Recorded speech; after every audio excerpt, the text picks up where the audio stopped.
Hello future doctors, as you know NEET 2026 के application forms NTA ने अपनी official website पर रिलीज कर दिए हैं। इस एप्लीकेशन फॉर्म की फी क्या है, लास्ट डेट क्या होगी, वो कौन कौन से रिक्वायर्ड डॉक्यूमेंट्स हैं एप्लीकेशन फॉर्म को फिल करते टाइम आपके पास में होने चाहिए।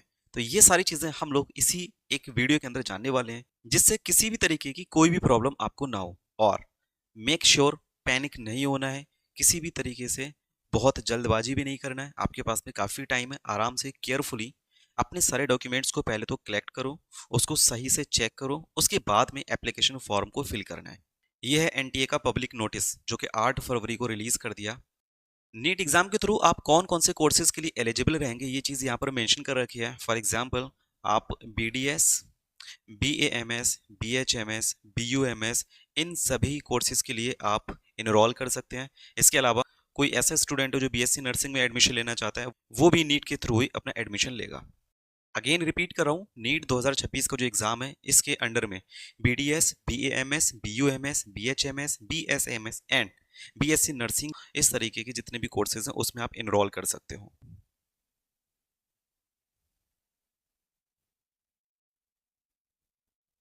आपका नीट का जो एग्जाम होने वाला है, नीट के एग्जाम की अगर मैं डेट की बात करूं तो आपका ये 3 मई 2026 को होगा।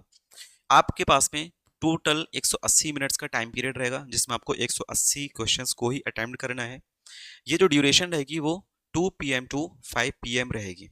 यहाँ पर मैं आपको एक टिप देना चाहूंगा कि आप जितने भी स्टूडेंट्स हैं, कोशिश करो ये जो स्लॉट है आपका 2 PM टू 5 PM, इस स्लॉट में मैक्सिमम क्वेश्चन प्रैक्टिस करिए, जिससे कि आपका जो ब्रेन है वो अलर्ट हो जाए। उस टाइम पर सबसे ज़्यादा आपका एक्टिव ब्रेन होना चाहिए, ताकि यही टाइम पीरियड होगा जिसमें आप पूरे साल की मेहनत को दिखा रहे होगे। ओके, चलिए नेक्स्ट हम लोग बात करते हैं कि कितनी फ़ी होने वाली है आपके इस एग्जामिनेशन फॉर्म की।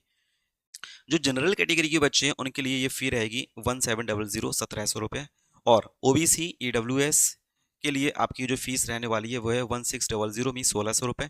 और जो एससी एसटी या पीडब्ल्यूडी कैटेगरी से बिलोंग करते हैं उन सभी के लिए 1000 मीन्स 1000 रुपये फ़ी होने वाली है। और अगर कोई स्टूडेंट एनआरआई है आउटसाइड फ्रॉम इंडिया, उसके लिए ये फीस होने वाली है 9500, 9500 अब बात करेंगे डॉक्यूमेंट्स की जो रिक्वायर्ड रहेंगे आपके एप्लीकेशन फॉर्म को फिल करते टाइम। सबसे पहली चीज़, आपको मैं जो भी डॉक्यूमेंट्स बता रहा हूँ उसके साइज़ के साथ में बता रहा हूँ, ताकि आपको किसी भी तरीके की कोई भी प्रॉब्लम ना फेस करना पड़े। ठीक है, तो एक एक करके देखते हैं वो कौन कौन से डॉक्यूमेंट्स हैं जिनकी आपको रिक्वायरमेंट होगी।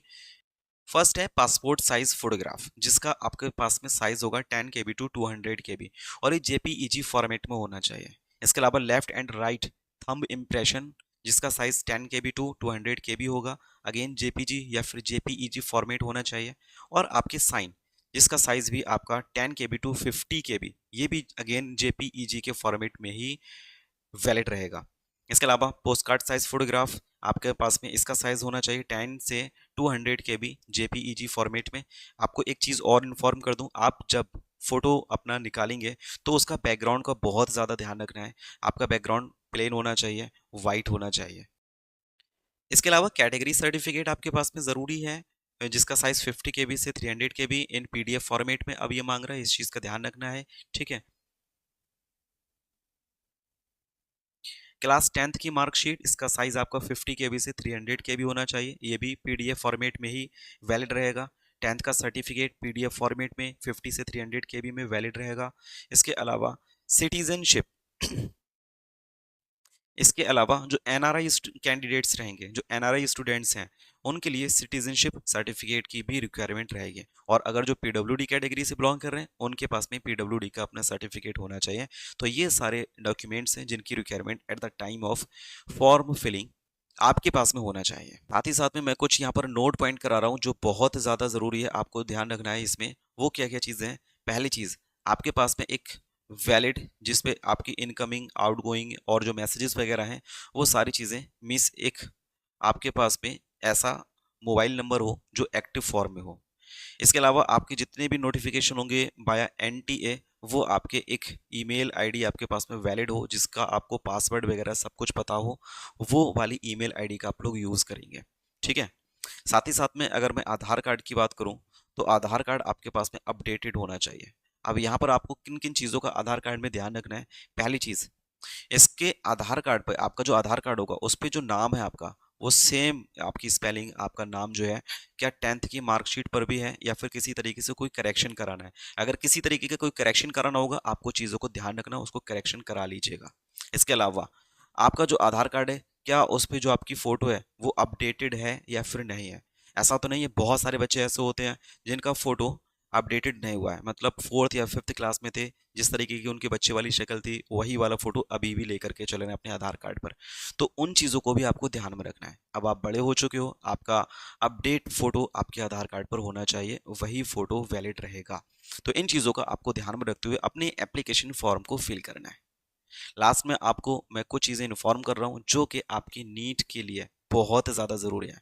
भाई ये सब चीज़ें होंगी, आपको एप्लीकेशन फॉर्म फिल करना है, लेकिन ये सारी चीज़ें, ये सारी तैयारियां किस चीज़ के लिए कर रहे हो? आपको नीट 2026 के एग्ज़ाम में अपनी बेस्ट परफॉर्मेंस देनी है। तो आपको पूरा फोकस, किसी भी तरीके का कोई भी डाइवर्जन नहीं होना चाहिए, बहुत ज़्यादा स्ट्रेस नहीं होना चाहिए। आपको बहुत ज़्यादा फोकस करना है अपनी स्टडी के ऊपर। यहाँ से बिल्कुल मत भटकना भाई, अपनी स्टडी पर पूरा फोकस करो।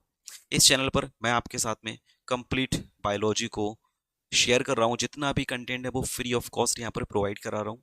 आपकी NCERT line by line, hand written notes और आपकी क्वेश्चन प्रैक्टिस। रिपीट कर रहा हूँ, आपके लिए 3 फैक्टर्स हैं जो बहुत ज़्यादा ज़रूरी है आपको नीट के एग्ज़ाम को क्रैक करने के लिए। पहली चीज़ क्या है?